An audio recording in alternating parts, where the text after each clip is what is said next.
I was recently standing around with a bunch of my girlfriends hanging out, and this much younger guy walks up to us and just asking about, if we're seeing anyone, our plans with men, and our future, blah, blah, blah.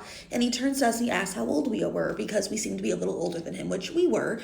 We didn't find offense in the question, and we told him, and we knew roughly how old he was. And he goes, well, do you guys have children yet? And we said, no, we don't. Hasn't been in the cards for us yet, hasn't happened, whatever the reasons we all gave him. Not that any of them ever actually mattered.